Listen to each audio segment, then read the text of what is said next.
Magandang araw po, Pag-asa Weather Update.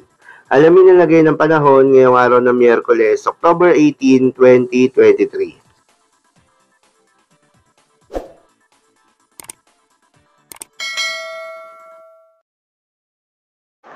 Magandang umaga po sa inyong lahat, sa lahat ng mga taga-subaybay natin at nasa kalagitnaan na nga tayo ng linggo.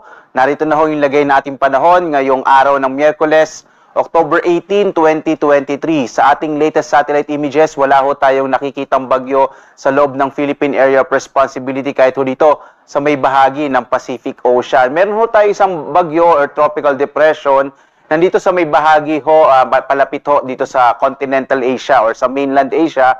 Particular na dito malapit ho sa bansang Vietnam at dito sa may Hainan Island sa bahagi ho ng China.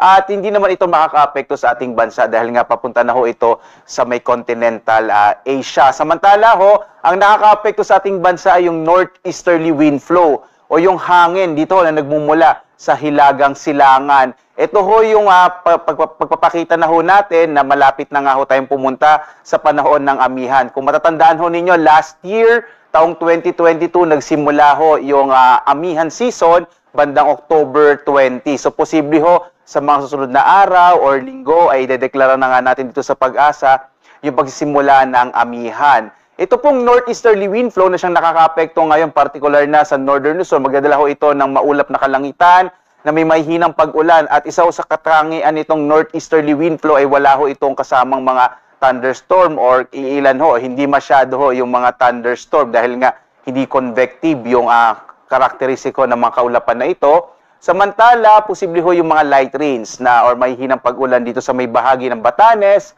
Isabela, kasama din ho yung Cagayan, at saka yung bahagi ho ng Aurora.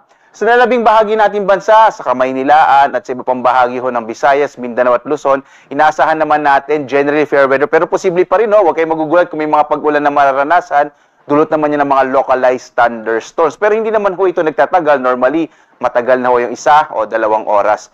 Posible nga ba sa ating pinakahuling datos, malit pa yung chance na magkaroon tayo ng bagyo sa mga susunod na araw hanggang weekend, mukhang malit ho yung chance na magkabagyo tayo.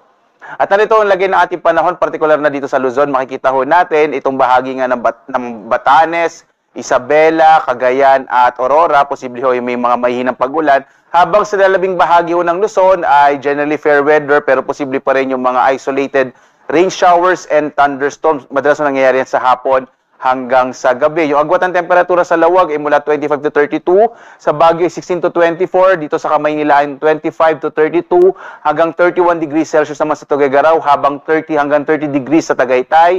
Sa Legazpi ay 25 to 33 degrees Celsius, sa Kalayaan Islands ay mula 25 to 32 degrees Celsius, sa Puerto Princesa naman ay mula 25 to 32 degrees Celsius.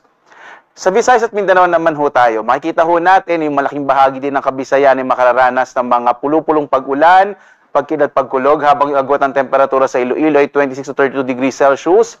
Sa Cebu ay mula 25 to 32 degrees Celsius, habang sa Tacloban ay mula 25 to 32 degrees Celsius. Malaking bahagi rin ho sa mga kababayan natin dyan sa Mindanao ay posible rin makaranas ng mga isolated rain showers and thunderstorm malamang po hapon or gabi. Ang agwat ng temperatura sa Zamboanga ay 24 to 33, sa Cagayan de Oro hanggang 32 degrees Celsius, habang sa Davao ay hanggang 32 degrees Celsius. Wala pa rin ho tayong nakataas na gale warning, kaya maaari pa rin maglayag yung mga maliit sa sakyang pandagat at maliliit na mga bangka dito sa mga baybayin ng ating bansa. O, yun nga lang ho, lagi tayong nagpapaalala kapag may mga thunderstorms, posible hong biglang lumakas yung alon ng karagatan, posible ho yung mga biglang bugso ng hangin. Kaya iba yung pag-ingat pa rin po yung ating kinakailangan, lalong-lalo na sa maliliit na mga sakyang pandagat. Ito naman ho, inaasahan natin magiging lagay ng panahon sa mga sunod na araw, partikular na sa iba't ibang mga lungsod ng ating bansa. Makikita ho ninyo, generally fair weather pa rin yung mararanasan dito sa Kamaynilaan, sa Baguio, sa Legazpi, sa Cebu at Davao. Pero asahan nyo pa rin yung mga isolated rain showers and thunderstorms, kadalasan ho sa hapon hanggang sa gabi. Sa Baguio City, posible ho makaranas din ng mga pulupulong mahihinang mga pag-ulan, maaaring maka-apekto din dyan yung northeasterly surface wind flow. Yung agwat ng temperatura sa Metro Manila ay mula 25 to 32, sa Baguio ay 17 to 24, sa Legazpi sa bahagi ng Bicol ay 24 to 33, sa Metro Cebu ay 25 to 32, habang sa Metro Davao ay 24 to 33 degrees Celsius.